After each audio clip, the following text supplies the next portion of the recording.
Good evening, everyone. I don't think I probably need a mic, but welcome to Hill Center. I'm Mary, and this is our second iteration of the Life of a Poet series. And I must acknowledge Ron Charles, who was our original moderator for this series, which we launched in 2013.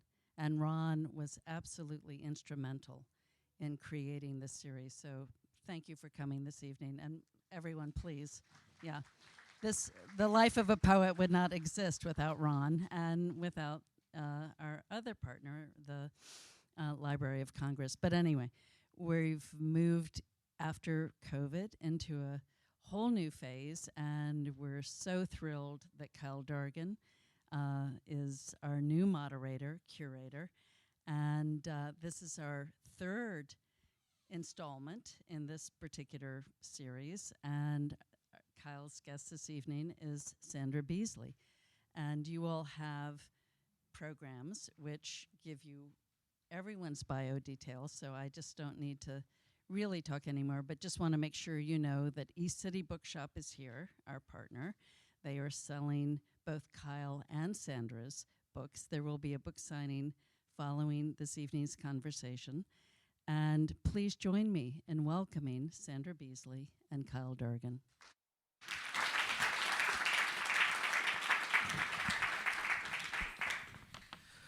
Good evening, everyone. Thank you so much, Marianne. Ron, thank you so much for being here. Thank you for what you did to get this started. You know, we're so happy to keep this going. Sandra, of course, good to see you. Thank you for coming in. Before we get started, Sandra and I wanted to note the recent passing of two dear DC writers. One, who I had the recent pleasure of just reading with a couple of weeks ago, Reuben Jackson, which many of you may know from other circles, and fiction writer Kermit Moyer, who I believe it was very recent. Yeah, it just happened this past week. Yeah, so we just want to keep them and their work alive and in our thoughts. So we want to acknowledge their lives. So interesting thing, we started the season in the fall with Elizabeth Alexander, who some of you may know. Her father was the Secretary of the Army, among other things. And I was thinking about things today. I was like, so we started with Elizabeth, and now we have Sandra, whose father is an Army general. So we're starting both seasons with military daughters. So it's a little aside from my plan, but I just had to sort of ask and wonder, what do you think of being a military daughter? That was not on the Shapes your view list. as a poet. The two things that come to mind, I always, if that should come up in context, I always say I am the daughter of a retired brigadier general and a visual artist. And I think my mother is a painter and printmaker and mixed media artist. And I think you have to understand both those things in tandem, right? But I will say that as a poet, I am unusually drawn to what I would, without hesitation, refer to as strategy. And that is both the strategy of sometimes formal moves like writing sestinas and other things, but also just really trying to approach the life of a poet, not to use that phrase so early, with some sense of higher goals and thinking towards an arc. And so I'm going to just hope in the moment that there's some parallel between that and being a military daughter. Well, it's funny, that's not to pat myself on the back, but I thought that's what you would say in terms of strategy, yeah. Right? Because I figured if there's going to be anything, it would have to be something of that strategic approach. So we'll find some way to bring that back as we go forward. But to actually what I plan to say, I didn't tell you why, but I did tell you I'd ask this, and so you'll figure it out after. But Could you say a bit about, for those who aren't familiar with it, the Jefferson Society at the University of Virginia? Like, what is Yes. it? So the Jefferson Literary and Debating Society is a very old and honorable, supposedly, society at the University of Virginia. Among its former members, they would count Woodrow Wilson and Edgar Allan Poe. It is one of the cultural groups at UVA that, in terms of its influence and its requirements to join, is very similar to a fraternity or a sorority.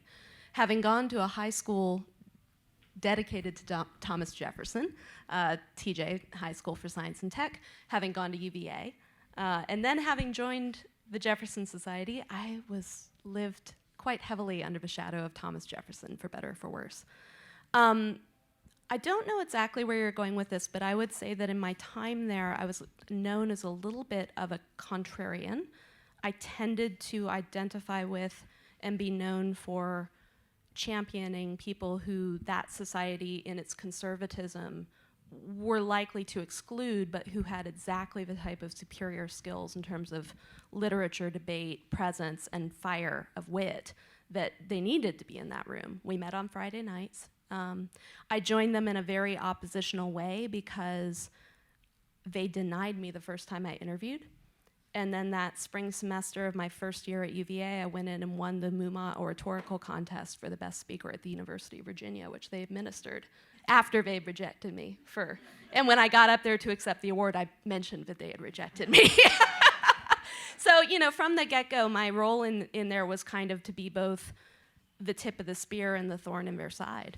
I have some reasons I'm really glad I spent the time there I did, some reasons I regret I spent the time there that I did, but I will say my biggest regret is that in order to complete the requirements for my probationary semester, I missed Gwendolyn Brooks being at UVA.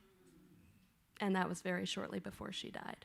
And even though there are so many reasons that I am grateful for the way that society, the friendships it gave me and the way it shaped my life, I will never get over. I should have just said, screw y'all, it's Gwendolyn Brooks, and gone. But I probably wouldn't have been admitted if I had. What year was that? If you Well, it would have been, I'm guessing, fall of first year? 99. Fall of 99, which I'm not sure. I wasn't there yet. Yeah. Yeah, I Yeah. remember. Right, because I remember that next year, Rita Dove was out on the road sort of covering a lot of the readings that Yeah. Gwendolyn Brooks had scheduled. So Yeah. yes, that's all right. So here's why I asked you. When I look through your work and I think about your work, I think you are one of the, if not the, whether or not that matters as much, but I think you're one of the most prominent, what I would call a poet of utterance, right? What I mean by that is like so many of your poems are driven by one phrase iterated again and again in different ways to different outcomes. And you can see it throughout all your books. Like you can, if you have Sandra Beasley's books, and you should, just flick through and you'll find one of these poems. It's sort of driven often by an aphra, right? Sort of a phrase. And I was like, that's such a consistent thing in her work. Like, I wonder where it comes from. And I was driving up 16th Street. I don't know what that has to do with the story. But suddenly it struck me. I was like, oh, right, Sandra was in the Jeff Society. Yeah. And there's the oratory. And I'm like, I have to ask if some of that. Oh, man. So when I would win their contests for competitive oratory, always a phrase one wants to carry forward. Yes, I'm a champion in oratory. And I would win it with things like Leopold, the defense of Leopold and Loeb, Emma Goldman. I mean, I would always, I'd go in there and I would just bring these totally counterculture speeches and be like, yes. And that was my little, thorn in the side, like I said.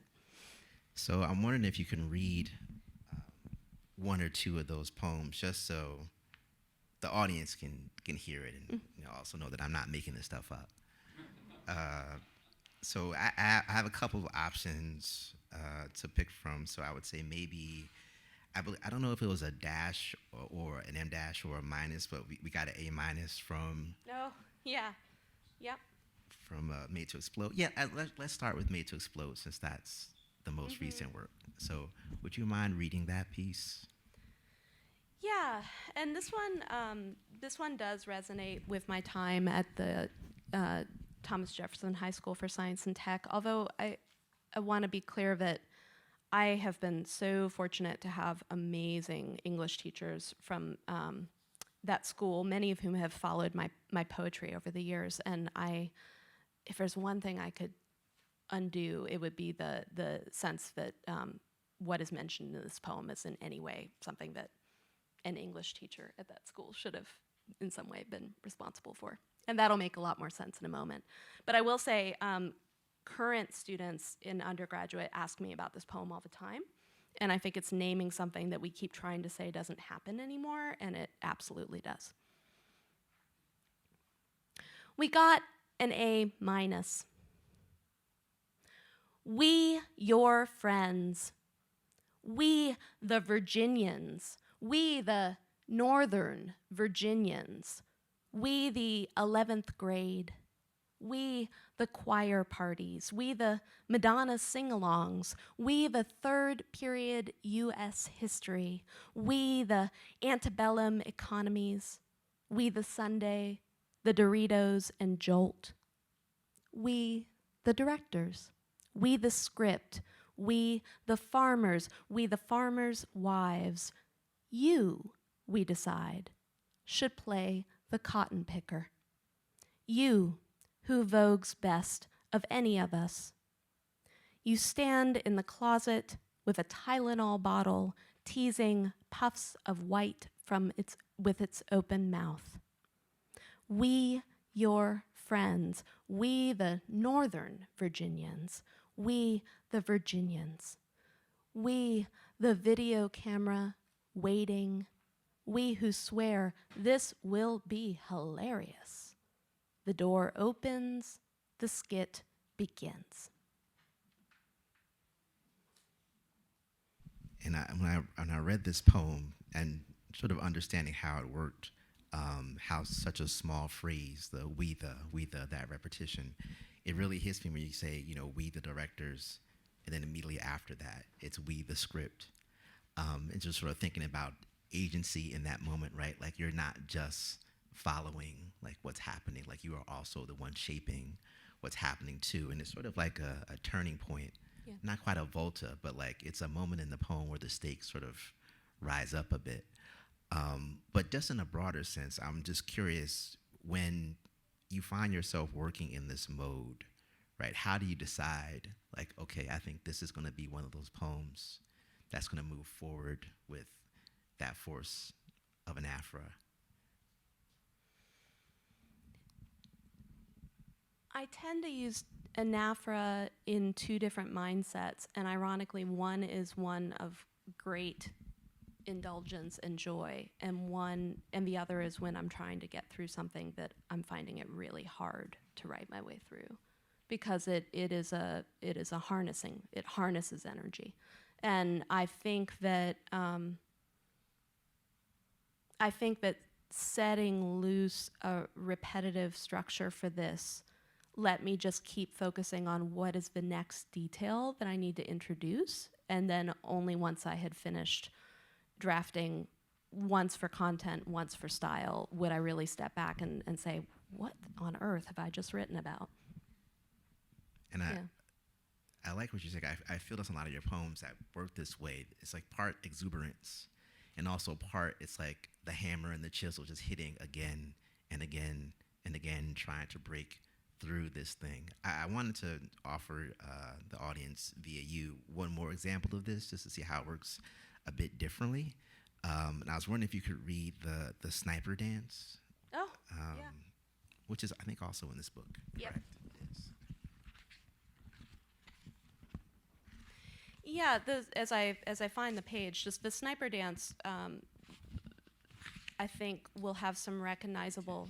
Thank you. Some recognizable elements for anyone who was living in the Northern Virginia area at the time of what it then was known to be the DC Sniper. It's a prose poem. I'll just say that before I read it. I was a new student at American University at the time, and what I remember was I had stopped to gas up my car because I was going to run out of gas trying to get to classes at AU, and a weird-looking white van pulled up across the street, and I just panicked and took off. And among other things, I lost the Aerosmith CD that had been sitting on the roof of my car. It like flew off. And that night over dinner, my dad was like, "Why did you stop for gas? Why did you?" You know, he was so upset that I'd stopped to gas up the car. And I thought, what is going on? Where that is just, you know, this unbearable risk-taking, right? When I tried to get this poem published, someone said, I need you to revise this poem, being aware that the people who were ultimately found to be responsible were people of color. And I said, we didn't know that at the time. I can't write the poem knowing that in that voice. The Sniper Dance. We needed bacon and bread, so we went to Magruder's. We needed gas, so we stopped at Exxon. Kids got on the school bus. We watched for a white Chevy Astro. Dear policeman, the tarot card said, I am God. The woman shot in the parking lot at Seven Corners was an FBI analyst, the newspapers would tell us later. She'd studied mathematics. She'd once been held at Machete Point in Guatemala City. She coached skiing in Stuttgart and tennis in Okinawa. While teaching in Belgium, her house burned. She raised 2 children. Her chest was marked by a double mastectomy, still healing. She phoned her father and promised, we're just going to Home Depot and that's it. Later, her husband remembered wet flicking the side of his face. The snipers took Interstate 66 and got locked in traffic, a gaze away from an off-duty officer. But they drove a Chevrolet Caprice, a dark blue sedan, and we were all looking for an Astro. Witnesses gave partial plates for a light-colored van. Our dance was discernible only in transition. Casual gait, casual gait, casual gait. Then the head ducked, swerved to the left, a bag hitched to throw off his aim wherever the sniper might be waiting. So let's bring back strategy here with this poem. So you open, and as you noted, it's a prose poem. You open with the first repetition, which is the we needed, right? Mm-hmm. Midway through, it shifts to focusing on the woman. She coached, she raised 2 children, right? So that's sort of the second set. And then from there, it breaks and does something different. That rhythm doesn't come back. It sort of enters a different, and then when you think about this idea of the sniper dance, is right, is this way that you move in some ways that are predictable and then some ways that are erratic, as to not make oneself a target, right? Yeah. And it seems that in some way, the poem is itself kind of acting out like that movement or strategy and how it's sort of changing up its rhythm, which is also important, right? Because in a prose poem, you don't have the line in the same way to affect the rhythm. Yeah.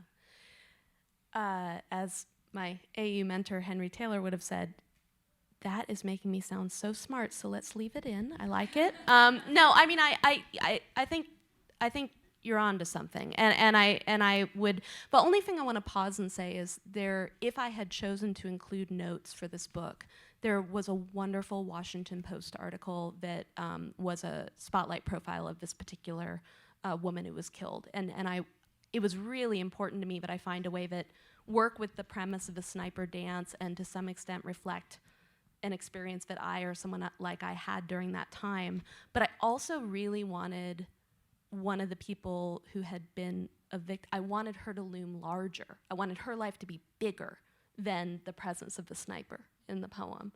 And I wouldn't have been able to do that without that Post article. But yeah, I think you're right. I always, when I'm working in prose poems, I always think the job of a prose poem is to set expectation, which it can be formal, it can be anaphora, or it can be the content and the way it's being related, and then invert. For me, the closure of a prose poem should always invert the expectations that have been established up until that moment, or subvert. I don't know. I don't want to get wordy about it.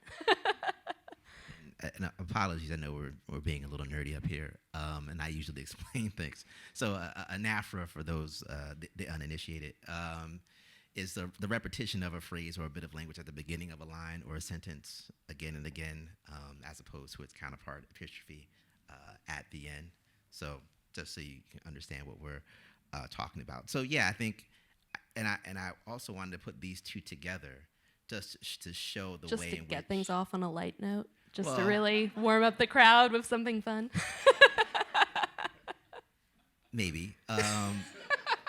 But just the fact one is happening in a poem that's in verse, and then here it's happening in a poem that's a prose poem, and that you can see sort of working in either, that sort of like this rhythmic tendency appears. And that's, I wanted to, I didn't want to risk it, but part of me was like, I bet I could just pick up the book and just thumb through it and land on a page and find a poem that worked like that. But I was like, it's going to look really bad if it doesn't work. So like, let me just put these two together and we can start the conversation that way. But to think about sort of moving through the books, we're starting with, your most recent book, Made to Explode, but thinking about the arc of your work, right?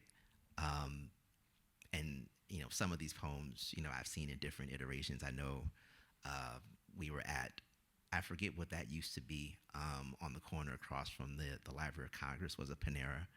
But I remember you sort there of was a Panera there. Yeah. first workshopping the Traveler's Body Met poems.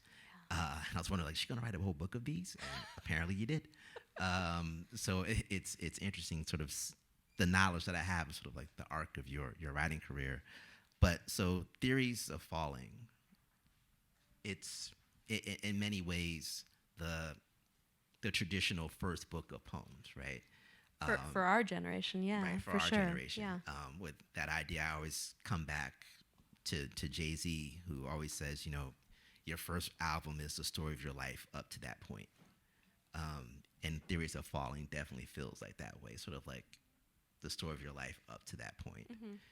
But then you have I Was the Jukebox, which works heavily in persona poems. And then you have Count the Waves, which sort of the Traveler's Body Met poems, and we'll talk about that a bit more. Then you do these two project books in the middle, and then you sort of come back to Made to Explode. Now, I'm curious, was there something about working in that project mode for those two books that affected what came out here after coming out of Theories of Falling? Yeah, well, I mean, first off, just to amplify and agree, Theories of Falling draws on the well of the personal. They are heart poems. They don't overlap that much with my MFA thesis, which I often mention to people just because they can sometimes, if they do graduate school, feel compelled to lug their theses behind them like, an albatross, the proverbial albatross. And I kept that manuscript moving forward pretty aggressively. But I Was the Jukebox and Count the Waves, my two quote-unquote middle books, are project books for very different reasons. I Was the Jukebox was written, it is anchored by 3 intense periods where I was writing a poem a day, which is NaPoWriMo was a project started by Maureen Thorson. Many other organizations, including the Academy of American Poets, tried to come along later and take credit for it, but it was really Maureen. And so, just imagine like 3 months, one a day. So I was working from a base of 90 poems that had been written in very intense spurts of time and energy. I was also, to some extent, thinking about a memoir at the same time, so I wrote away from the personal towards persona. And my point is, this reads like a project book because I wrote the poems all back to back and then retro-engineered the title to make the projectness feel intentional. Because otherwise it was just me writing poems under so much time pressure that of course I was carrying over themes and styles. Count the Waves is a project book for the exact opposite reason. The poems were dispersed over a number of years and a number of kind of extreme life adventures and about 50,000 miles on my car. So what appears like a project book is really just my desperation to keep my poetic momentum going. So I was the jukebox. I went back in and added titles later that spoke to each other. Count the Waves, I was driving around with blank pages that had titles in conversation at the top of the page, but the poems weren't written yet.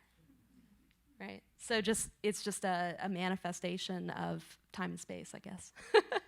I was wondering, just to give the audience a feel of both of the projects, if you could read a little bit from both.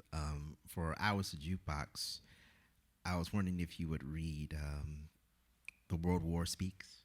Yeah. And from Count the Waves, if you could read It's No Secret. I'll yeah. get pages for you as you go. So World War Speaks is 26 in Hours to Jukebox. Oh, man. I forget what a dark sense of humor I have. All right. Which is also something I want to talk about. The World War Speaks.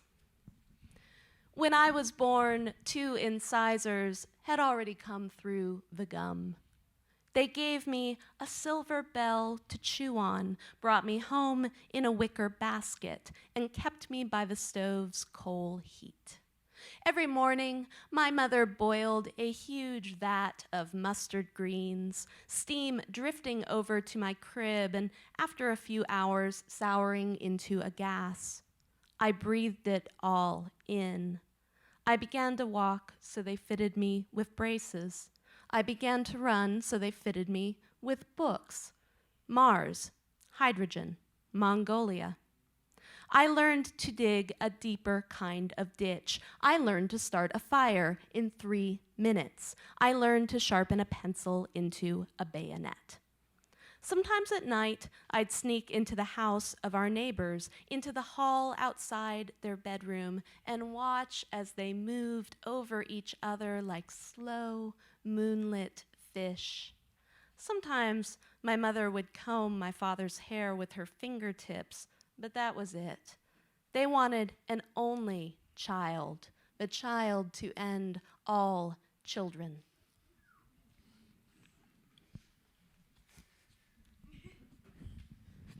You're really presenting me in a good light tonight, Kyle.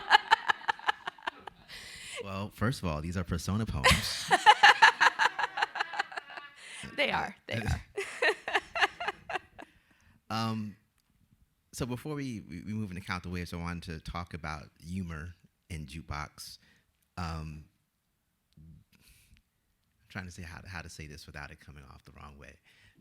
So I would say when we were in undergraduate together in workshops, I would say that I didn't really think of you as a funny poet. Actually, I thought you was a fairly serious poet, which It's reasonable. yeah, okay. And I noticed that after the Hours to Jukebox, that many of your poems, and even some of the poems that people most identify with or remember or share on the internet, are humorous poems in that dark sort of slant way. Yeah. And I'm curious, just a guess, but was it writing in persona that in some way unlocked your ability to be humorous on the page in a way that your prior work might not have been? Well, I think when we knew each other at UVA, what you probably already knew me as was an earnest poet. Like, I was painfully, we had some cool kids in our group. I mean, we, like, Molly and Bird and these amazing poets, and I just felt like I was the poet who worked super hard and who showed up and was so excited about trying everything, but, that none of that made for automatic prowess. So I went from being a very, very earnest poet to realizing that earnestness under duress could be funny, but if you don't attribute that earnestness under duress to a persona, people don't give themselves permission to laugh with it. And that was what, so I mean, that's why I wasn't genuinely giving you a hard time. But like that's I think some of the things about, again, during I Was the Jukebox, I was working my way through a memoir that doubles as a cultural history of food allergies. So I was writing a lot of earnest pains in the memoir space, and I desperately needed to write through some earnest pains that I didn't have to take responsibility for, and in some cases just outright absurdities. Yeah. And I would say even with that, because like yes, these are persona poems, but as a say like the mask is on, but there's still someone underneath the mask. When you're working in persona, as you do in Hours of Jukebox, what do you think of you is the thing that most often kind of shines through from beneath the mask as you're writing these poems? A really dogged curiosity about the world. And some of that just manifests as borderline overly academic research detail. But I'm really, like, I'll do anything if I come away from it feeling like I learned something. And I think that kind of almost just insistent attention to detail. It's actually something I struggle with sometimes as a poet, because it can choke the poem, right? But I do think that all of my poems, I'm really trying to get that level of granularity in there.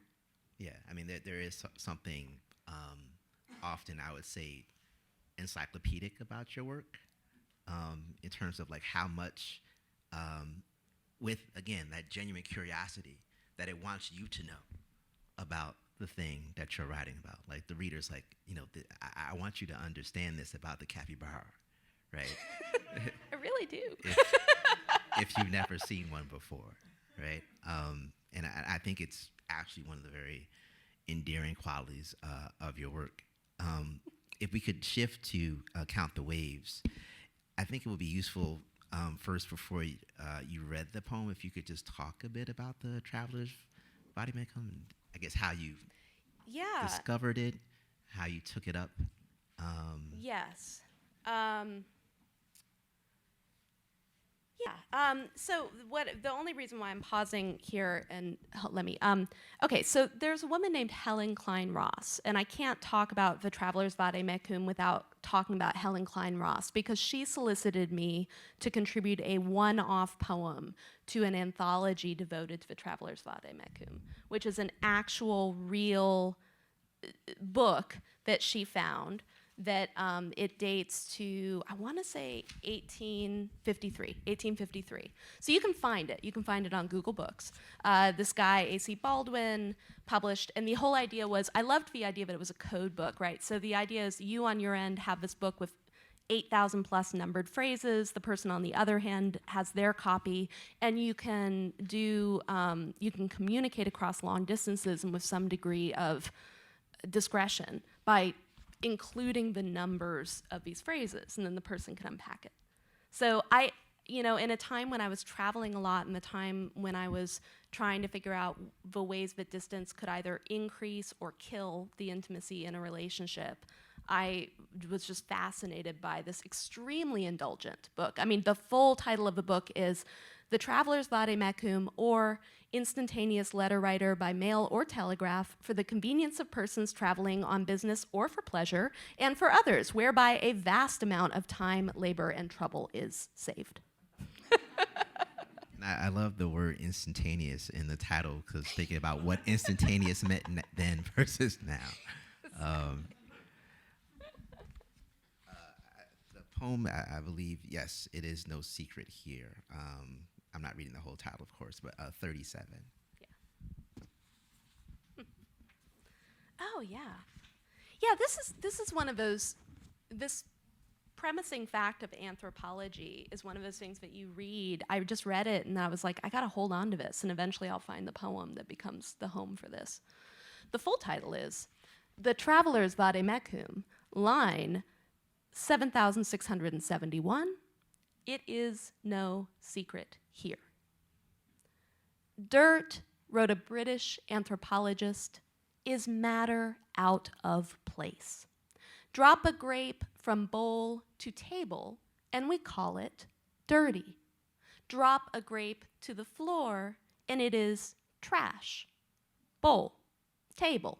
These are ordering agents, ways to tell the functional from fallen. Skin, tendon, these are ordering agents. You want to kiss my mouth, but not the teeth inside my mouth. You want to hold my hand, but not the blood within that hand. There is a truth in you, but it won't be the dirty truth until it tumbles into the air between us. In this city, there is always a long walk home in 7 a.m. light, high heels stabbing the subway grates. A walk home past gutters littered with the non sequitur of chicken bones, wings that once held a dream of flight. And you know that that's a New York poem and not a DC poem, because if it were a DC poem, I would have never said subway. It would have been metro. That is true. we all feel that little shock up our bodies when refers to the metro as the subway. So with a lot of these poems, I imagine you had these lines as in terms of like the phrases from the Traveler's Vade-Mecum, and you were sort of riffing off of them, right? Either seeking a poem, as you may be saying with this one, something was seeking to find one of these phrases, or you're sort of generating, see what happens. So I imagine that was part freeing and maybe part maddening, working in that way. Like, were you tired by the time you finished this? Oh, yeah. Well, and also, how do you find closure with that type of series or sequence? And was it a series or was it a sequence? Did order matter? There is the Center for Book Arts in New York has a chapbook version of this, and there are poems in that are not in Count the Waves, and there are a handful of poems that were converted either in terms of tense or in terms of point of view. And I was just constantly wrestling with, is this a singular story? Is it a story with an arc, or is it just a series of meditations on what it means to communicate or try to connect across long distances? Yeah. You eventually have to do the Miles Davis thing. There's a story. John Coltrane asked Miles Davis, like, how do you know, like, when to stop soloing? And Miles Davis says, you just take the damn horn out your mouth. Like, at some point, you have to put the book down, Sandra. Like, they'll be the next collection. As we're thinking about ARC, too, and thank you for reading these selections from these two books. And I don't know if this is true, but just something that I sense. I'd also say that I feel like your line changed from your first book to 2, 3, 4. Bit of a longer line. With Theories of Falling, which some of you can see with the poem you have in the handout. But a lot of work with the short line in the later books. Well, later compared to the first, I would say.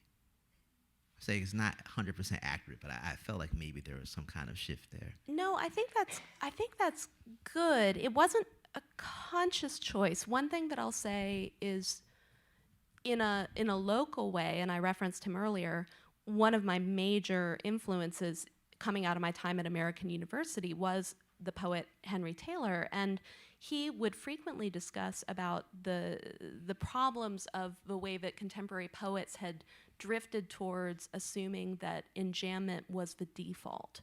And he made I can't remember if he made this analogy or if I just chalked it up to him, but he talked about it like kudzu.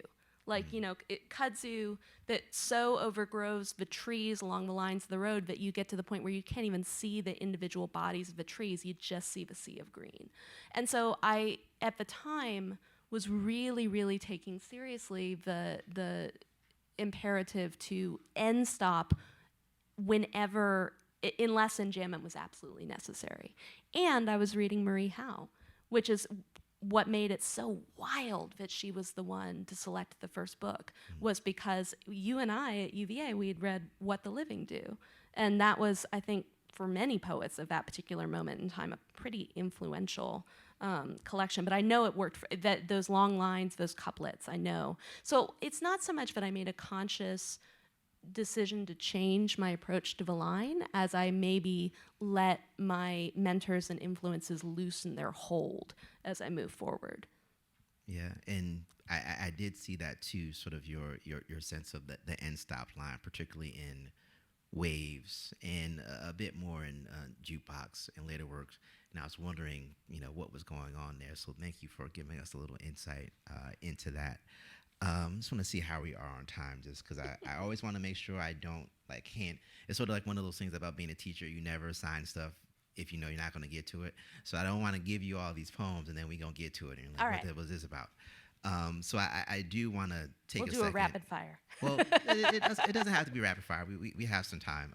Maybe some of the other things I want to get to, not as important as this. But I like to do this because I think it's rare that you get an opportunity to have a poet, particularly a poet of your stature, just talk through what were you thinking at this point or this point at this point in the poem. I think we sort of look at the whole and say either I was brilliant or I didn't get it, but I think a lot of what we take from poems is often what we're able to piece together from moment to moment to moment, decision that a writer makes. That's why I always tell people well, how do you read poems? It's like, well, what do you see? And I think often the more you read poetry, the more you'll be able to see. So maybe in part this is an exercise in helping people see more in the work. So we all have Theories of Falling, which is the eponymous poem from Sandra's first collection. So I'm going to have some very particular, maybe annoying questions about it after we read. And if anyone else has any questions as we're discussing the poem, please, we have a little bit of time, so raise your hand and I'll definitely try to work that in. So Sandra, whenever you're ready, if you want to read the Sure. piece, and then I will interrogate you. Sure. This was written at the Malay colony. I had gotten pretty far along in developing my manuscript there that became Theories of Falling, but it had a different title. And then I finally wrote the poem that had the phrase that I had been using as a title, and I was like, oh my gosh, that cannot be the title poem. So all of a sudden I needed a new title for the book and a poem to go with that title. And I got the phrase Theories of Falling first. Theories of Falling. After years of research, I can only guarantee that if you go over Niagara in a kayak, you will die. A ball of chicken wire and quilts, you might make it. Oak barrel, you'll walk away, though just to die in a poorhouse 10 years later. The odds drop above the 8th floor window, yet even from 30,000 feet, a canopy of trees may catch you. Luck comes to fighter pilots and check stewardesses. Rotoscope cameras have captured the cat as he swivels, first head, then spine, aligns his hind legs, arches for impact. He turns this helix over and over until the ground rises to meet him. He bounces. We do not bounce. Not that we don't have a knack for certain kinds of falling. Bringing a man home after 5 rounds of bourbon because the snow piled up and he has no coat. Leaving 3 friends to try hailing a taxi to Virginia while he burrows for warmth and says, you're so good to me. Hands diagramming every curve, a kind of sleepy, lustful mathematics. Swivel your head, align your legs, see if you can land on your feet. Sometimes an elevator cable does snap. There is an immediate heat, the squeal of atoms torn away. As you hurtle toward bottom, you may think, if I time this right, I can be in the air when it hits. From the outside, we see this makes no difference. What matters is speed relative to the earth, not the floor of the elevator. But you are not outside. You're in the cage, bracing your knees, blood coiling in your heels. So go ahead, jump, for God's sake. Jump like your life depends on it. Thank you. So one of the things that I had to sort of check in myself, like, why do I like this poem so much? It reminds me of another one of my favorite poems, which is Cartoon Physics. Oh, yeah. By Nick Flynn, which is another. He also made a trip to UVA when we were undergraduates. I don't remember that. Yeah, some either. Yeah.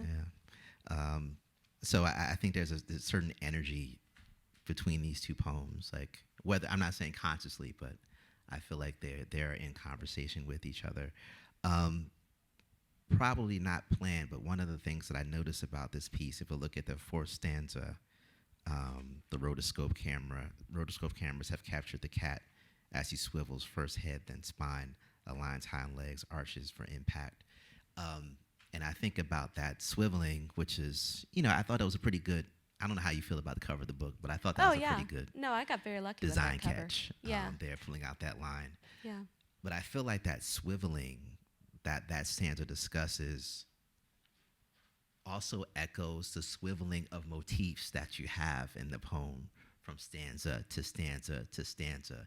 It's although the poem itself is kind of reorienting itself, its images in that way, trying to find that firm landing by the end. But of course, like, what we have at the end, since you talked about subverting things at the ending, it's sort of not, a firm landing, but sort of like the leap of a logical faith. Because, you're a human being and you have to do the thing that feels right, even when the numbers tell you you're probably going to break your legs. Yeah. Yeah, I don't know if this was regional or not, but there used to be $1 booklets that you could buy in the checkout aisles of the local Safeways and Giants, and they were like weird facts about survival or death or occult or, And I remember reading one that was just a series of stories of people who'd tried to survive falls from great distances. And when I was at the Malay colony, and I went down one of those precursor to Google research holes, and got totally fascinated by all of these, you live, you die, things are arbitrary. And there was something about that that resonated with where I was in my life in that moment, which was just taking chances on completely impractical relationships in an effort to further understanding who I was, And so, and the only other thing that I'd say about the photography imagery is, at the Malay colony, I had tons of photographs that I had photocopied out of a book of Diane Arbus, and I'm blanking on his name, but the gentleman who's known for the stop motion photography, where like the bullet going through the apple and So I was living with those images in a way that I think seeped in here a little bit. Yeah. And I can see some of that in the later stanzas. So speaking of stanzas, and I'm always asking my students now, does anyone know Italian? And no one speaks Italian. But I asked to say, does anyone know what stanza, right, sort of means? And it means room, right? So you think about, you have these rooms, right, inside of your poems. And I wanted to talk about the rooms of this poem. Sure. So there's part of me that reads this opening, right? After years of research, I can only guarantee that if you go over Niagara in a kayak, you will die, right? Now, I could imagine those two lines working really well together in a room, right? That room makes sense to me. Yeah. And so then the question I have to ask is, why break them up into different rooms and put that space in there, as opposed to having them together as a couplet at the opening of the poem? Right. I think the attention to the grand and terrible people, and all of you, I'm kind of like Amy Nizuka Matado this way. I'm always like, you can look all this up. It's all true, right? I think there's a little bit of a feint and dodge. I think the speaker of the poem is about to talk about something other than the research into what happens when you go over Niagara Falls, right? After years of research, I can only guarantee, actually, I can't guarantee a damn thing, so I'm going to tell you some other interesting facts instead. I think that there's so that's why there's two rooms. It's almost like there's a hallway leading towards a greater truth, but it's like, no, I'm going to go into this room to the side. and give you some other bright, glittery facts that the crow brain will want to grab at. Yeah, and I think the poem, like later on, teaches us how to use those one-line stanzas, right? Because the one, which you know, you sort of hear, sort of, it resonated really well with the audience, even as you're reading, is the "we do not bounce," right? That you give that line space so that sort of the reality of it, you know, can resonate, echo out after all this momentum of what you have leading into that moment in the stanza prior. And again, like it's that, as you said, it's a different kind of turn, right?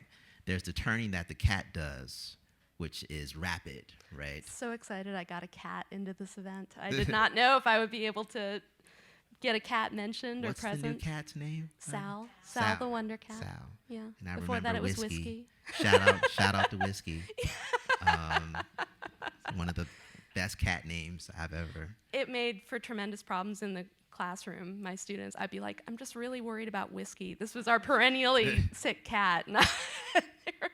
Anyway, I am actually delighted in hindsight that I got a cat on the cover of my first book. Yeah, but I mean, so much turning, right, in this poem. Like if you're thinking about, you know, a body in free fall, right, that you would have that same amount of turning, and it seems like between the line breaks, between the stanza breaks, between the voltas and turns of phrase, right, you have all this spinning, just like the cat on the cover, rhetorically, sort of in the poem. Yeah. Yeah, and New Issues Poetry and Prose was a great university press, Western Michigan University Press, that sadly got closed down, probably because of budget decisions. And I will just say that they were somewhat notorious that your cover design was at the mercy of the graduate students in design at that school who would or would not choose to engage with the work. So I really did feel so lucky because not everyone was as lucky coming out of that experience. You said it, not me. Yeah. But it is true. And there are lots of wonderful poets on New Issues, like we we're just talking about. Oh my gosh, yeah. Jericho, Paul Guest. It's just an incredible history of, yeah. Any questions from the audience now that you have the poet and the poem here about this particular piece?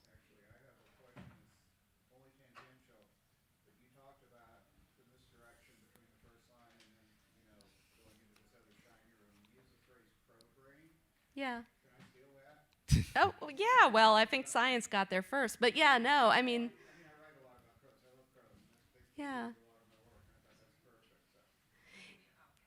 So just to make sure it's on the recording, you were just commenting on wanting to grab the phrase crow brain for your own body of work.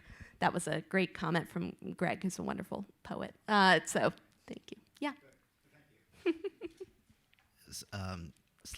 Related, do you remember that time when Charles told us that we could steal stuff? Were you there? It sounds plausible. Yeah. Are we talking about? We're talking about Charles, right? Yeah. Yeah. I've stolen the poetry life as a big black dog and poetry as the shadow of a dog, which I also hear often used to talk about depression, but that's a different conversation. Yeah. It sounded good at the time, but then as time went on, I was like, ethically, I don't know if Charles is on the right side of that one. But it was convincing when I was 22. Yeah. I didn't do it, but yeah. I am delighted when I discover that students have used analogies or concepts that I put forward, but it's an unsettling feeling.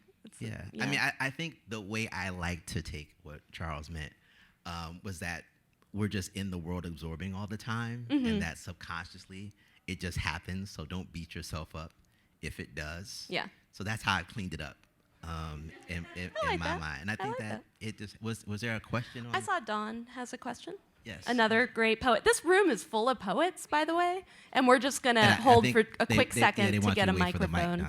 Yeah. Sorry if I'm booming the mic a little bit. Well, I sort of had this feeling that there was a similarity between this poem and you. Oh, the poem you. The poem you, Yeah. not you personally. A remarkable because echo. there's this feeling of danger, and I know in the You poem there's like fire. Is You is also, it's another poem based on photography too. Yeah. Oh gosh, a quick description. It's a poem based on a Ouija photograph, and it uses anaphora, and I think that, meaning parallel structure. Don, I suspect that one of the things that you're sensing is that it, in some ways, was prompted. It's a headbutt between an external prompt, which was to work from this Ouija photograph, and this internal set of urgencies, or I would even say mornings. I thought that was me for a minute. This internal set, like there's a great sadness in there that is resolving in this idea of jump. Now, in the Ouija photograph, a woman who jumps, it does not go well. But the poem is sitting at the balance of the tension between trying to engage the set of external ideas and facts and like this inner something. And then, of course, the use of the direct address in the second person, the you, the literal word you, too. Sorry, I don't want to be too oblique. I know that it's not a poem that is handy for most in the room, but yeah, it's it's a good poem. instinct. It's a good poem, instinct. yeah. Thank you. Okay, we'll do two more maybe. Yes. Get the mics. Oh, yes, ma'am. Hi. Hi. What's your next adventure, and will it be different from all your other work? Well, I am working in. I have a handful of new poems, none of which I have printed out, so I will not be reading them tonight. But I am working in nonfiction. I have some essays that have been published over the last 8 years that I'm reworking towards an essay collection, and I'm also writing a memoir that in some ways is a follow-up to Don't Kill the Birthday Girl, which is that of course is a memoir and a cultural history of food allergy. The book that I'm writing right now deals with a more recent medical crisis and how that affected things within my marriage. And so it's called Love in the Time of Omelets. And it's thinking once again about working with food. You're sitting next to my husband as I answer this, so I'm like, "Hi, sweetie." So it's once again thinking about the medicalized body and life, which does show up in my poetry, but I think shows up in very different ways. Part of the reason why I started working in nonfiction was just the sense that sometimes I needed a bigger space to explore the science and the medicine and the kind of backstory. Yeah. Maybe. I think we have one more. I'm gonna finish talking about food is craft, and also, of course, Sistina's. So. Oh, the natural pairing. Yes. Okay. So, Oh, well, I'll try to make this quick. I'm fascinated by learning that you were an orator, like competitively, and how, because your poetry is so clear and so, I don't want to say cerebral, but extremely well thought out, and you speak like just extemporaneously very, very well. So the background makes sense. But Kyle and I did a dry run of this whole conversation beforehand. The whole thing. We were on the phone as he was driving. No, thank you. How do you find such a very different type of writing and preparedness for something like debate or speech informs your poetic style? I could help any team win a debate as long as I got to speak first. No, really. Like, I had to be able to define the terms.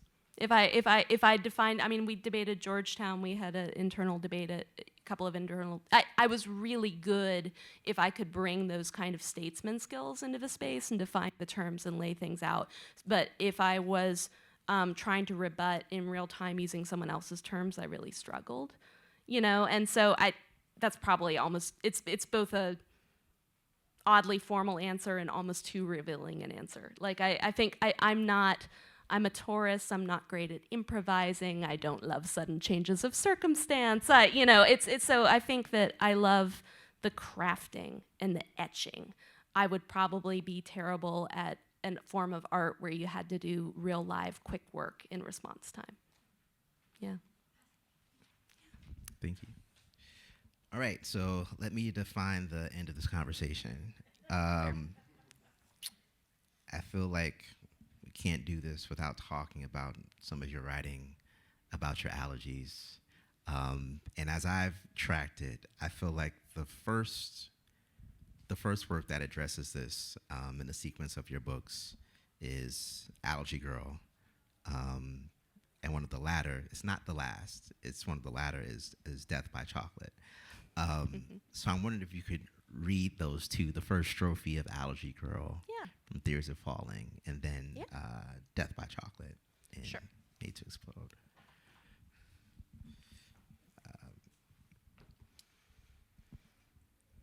That's 16 in Theories. Yeah. Yeah, I definitely, I loved coming back to the topic of food allergies and poetry in the most recent collection, but I really had moved beyond thinking of it as a very personalized, heavily weighted in childhood experience of vulnerability, of kind of being left out, to coming back to it, I kind of think from a more authoritative place and thinking of it more situating food allergy in a larger platform of disability and advocacy. But this opening section from Allergy Girl is just, it's just the raw nerve. And I will say that Richard McCann, another wonderful American University mentor, really helped me write these poems. Allergy Girl. Wasting. A hunger so great I bite through a pacifier. My mother tries to fix me with more milk, more milk. Doctors run tests on my squalling body. No breast is safe, no cow, goat, soy milk. I nurse on apple juice. My parents agree on one rule: don't break the baby. They pour quarters into the arcade game of adulthood, working the mechanical claw right, left, right, back, aiming for the stuffed bear, missing. A clutch of cheesecake, a buttermilk biscuit. Each time my lips swelling, breath skipping, they pace the ER. Did we break the baby? My mother dissects labels. Casein, protein, lactolate, easier to cook from scratch. My father perfects, shh, it's not that bad. You can breathe, breathe. They cradle me in Benadryl. That's the secret of marriage, bleary silence in white rooms. Too busy not breaking me to take the wrecking ball to each other. Death by Chocolate is on 63 and Yeah. Death by Chocolate is part of a kind of a suite of allergy poems that leads the last section of the book, and I really wanted them together. I didn't want them kind of scattered throughout the book in a way that might let someone ignore them or take them out of context.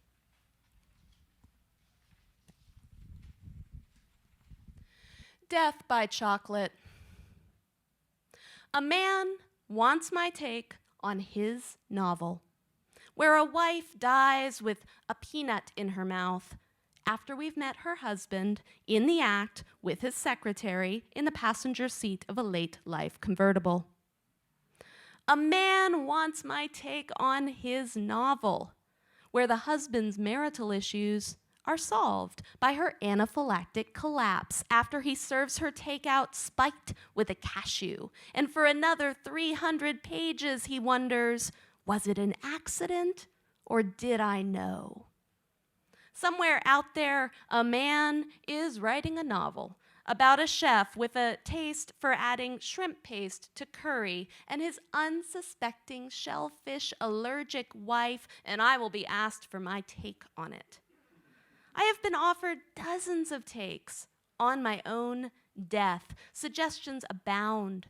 Death by ice cream, death by cake, death by cucumber, though that would take a while. Perhaps gazpacho is a shortcut. Death by mango, death by Spanish omelet, death by dairy, and abstraction sexy to someone who has never side-eyed cream brought out slopping toward the coffee, who has never felt histamine's palm at her throat, who says cheese makes life worth living. These wives, I get you, women who did not grow up aspiring to be a plot device. We almost die a lot, or we die a lot. Almost. We're over it. Our mouths have more to say. Thank you. So we have anaphora and allergies in the same poem. I think we should probably just end there. But you kind of already answered the question I wanted to ask, but I'll ask it anyway. Is that, poets, we all write through our obsessions, right? This is something that's much more than an obsession for you. It's a lived reality. And my question was, how did you find, as you sort of wrote about this in poetry, also in nonfiction, your ability to engage with this subject without letting it sort of consume, right, the majority of the content of your work, which it easily could have, like you could imagine. Yeah. Like, how did you sort of pace that? Well, I want to give my folks a lot of credit because while it was a tremendously pressurizing element of my identity early on, they would have never accepted if I had adapted the attitude that it was the only part of my identity. I think the only people who would have reduced me to just being the allergy girl were people whose opinions I didn't ultimately want to care that much about, And so I think that the trick for me was just understanding that I had to find enough to anchor the people who didn't have the same familiarity with the topics, but my poems could never become about signposting for them. It was about I am normally a big believer that when you go from being a writer to an author, you shift your energies to the service of your reader. But with the allergy material, I'm going to stay a little more selfish, because if I am constantly working in service to the reader, my work bends towards a very abled gaze. And I think that instinctively, I was doing that early on, but the further along I got and the more I could do it intentionally, the more interesting the poems became. Yeah, and I think, Death by Chocolate, it's sort of marked by an appeal or exercise of agency, right? I hope so. And even Yeah. like what you're saying about grouping those poems in that way, at the end of the book, it's like, I need you to see it, back to defining terms in this way, not sort of scattered, but sort of a concentrated discourse wherever you are sort of at book 4 in writing about this. So actually book 5, if you include I Was the Birthday Girl, Don't Kill the Birthday Girl.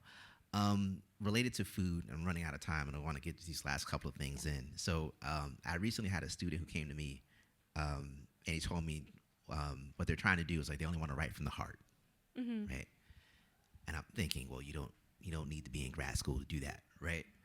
And so I was sitting there in my office thinking of a way, how do I explain to this person that what we're doing here, even if you are interested in writing from the heart, is still important.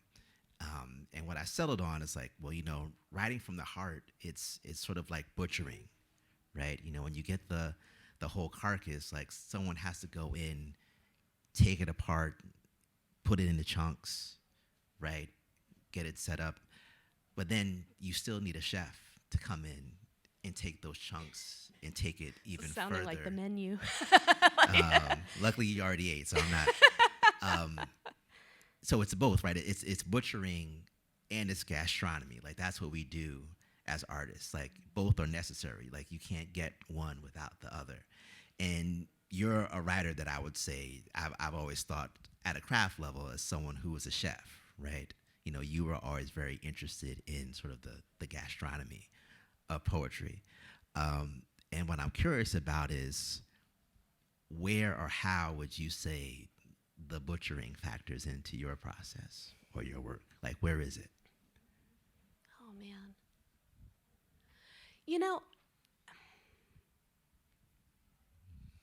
and it's not just because Christina's in the room and she's vegetarian. I'm gonna hop over a little bit. I'm just gonna think for a minute about before Jose Andres was like a really, really famous chef and eligible for the Nobel Prize and whatever. But I'm just gonna think about when his restaurants were first attracting a lot of interest and he was so hung up on tomato caviar. And it was really just the inside of a tomato presented in an elegant way, right? But when you think about the inside of a tomato and the fully developed seeds and the gel, I wonder if there's a way. I mean, I feel like if I were talking to that student, what I would say is that the thing that you have to think about is that you're saying you want to write poems from the heart because poems got to your heart, but the poems that got to your heart were not poems that were merely written from the heart.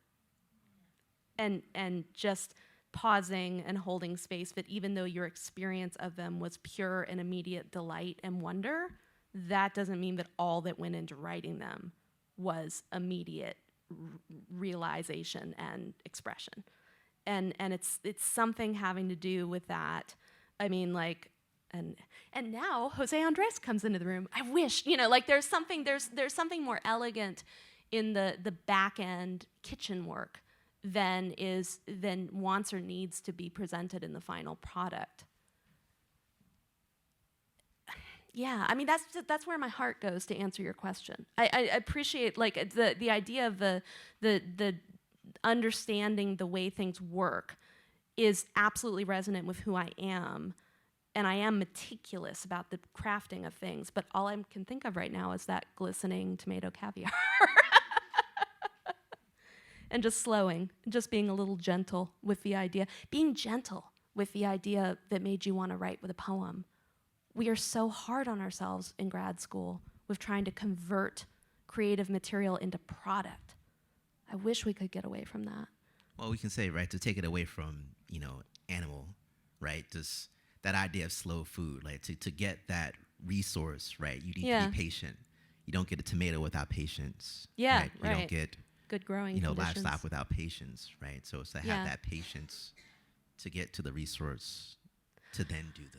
I was just saying to someone the other day, you know how long it takes to write something that you really love? It can take years. It can take a decade. Really, just that one poem. I have a poem in Made to Explode that I worked on for 8 years. And I think that because I write a lot of poems and because I can sometimes write them fast, I forget that sometimes the really important ones just need longer. And there's nothing in the academic life cycle right now that is helping students understand that.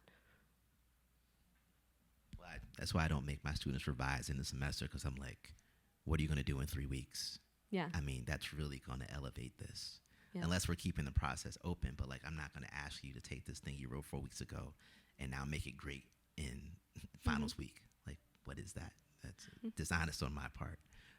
But I totally agree. So to finish, everyone knows you're a very prolific, yes, I think that's fair to say, prolific writer of Sistinas. Oh. But I'm not going to ask you about writing Sistinas. Okay. What I'm going to ask you,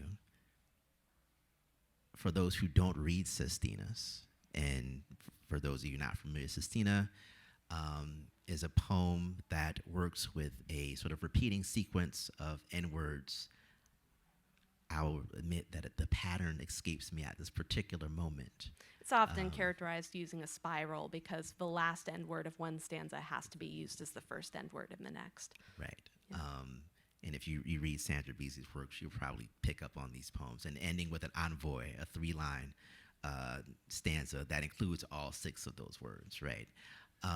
So they are meticulous, which makes sense in part why it might be a poem that speaks to you. But for people who don't read Sistinas, what is your argument for giving them a try? What is the appeal? Reading them or writing them? Reading them. Oh, okay. Obsessive, I hear from the audience. They are, well, yeah. So I'm going to answer so I often, when people talk about Sistinas as an arbitrary form, I ask them, the last time you had a major fight with someone and you were laying in bed that night and you could not fall asleep, didn't you say the same 6 words to yourself over and over again?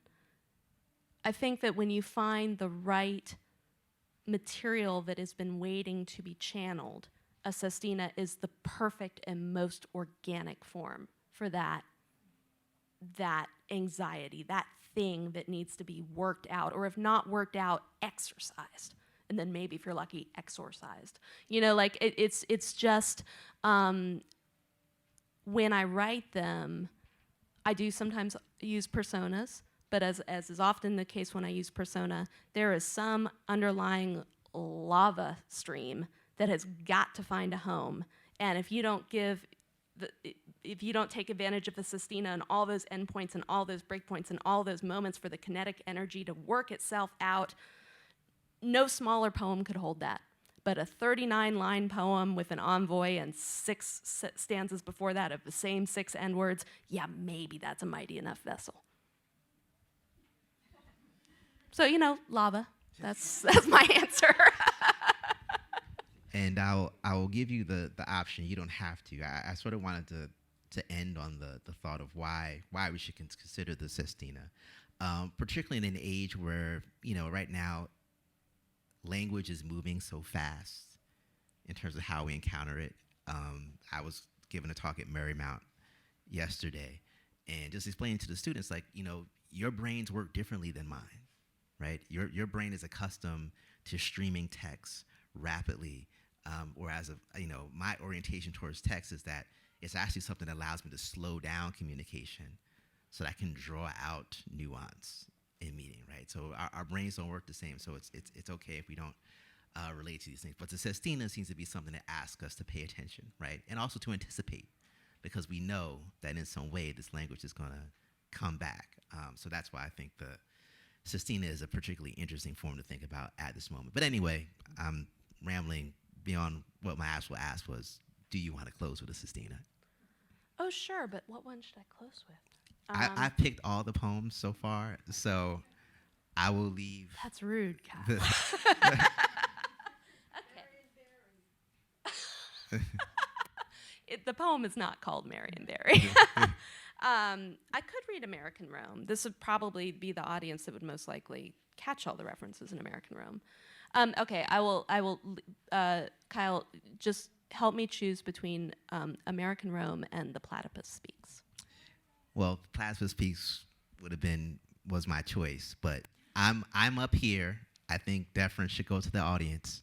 So, people who want to hear The Platypus Speaks, hands up. People who want to hear American Rome.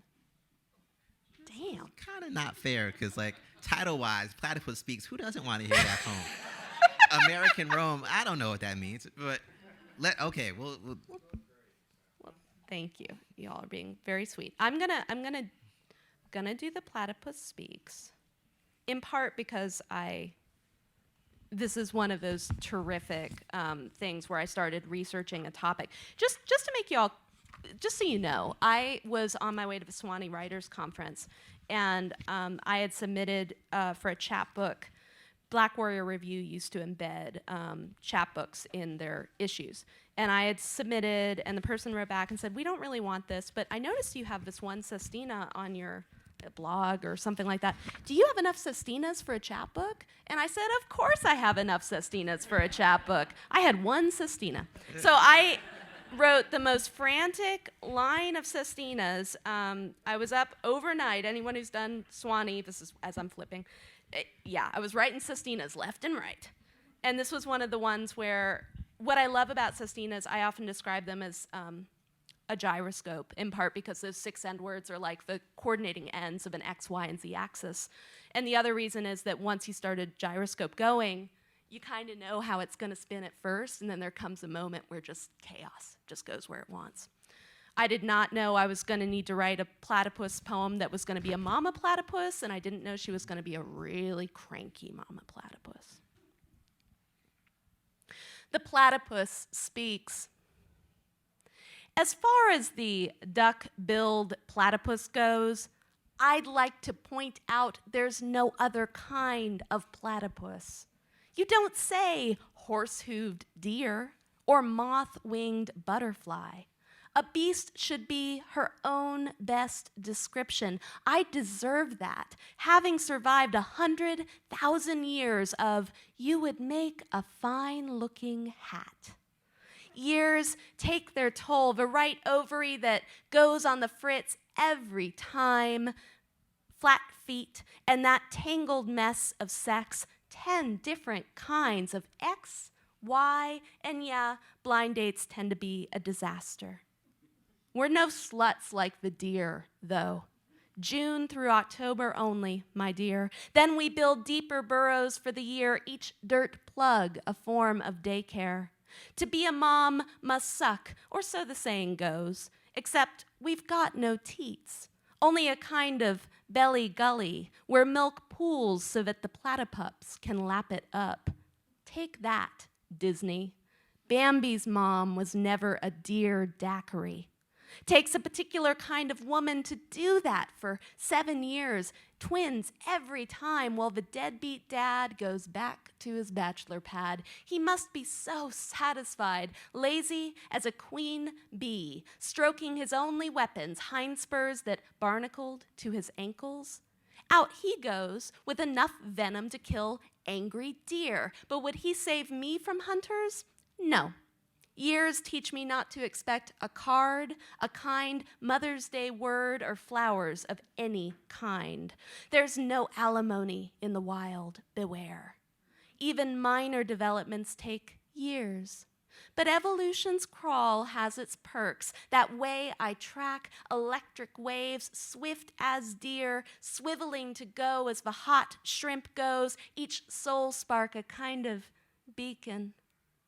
If that makes me the bad guy, Disney, be a deer and live all my years. You'll see how it goes. Well, thank you for helping us conclude the evening that way. If we all can give a Thank round of you. applause to Sandra Beasley.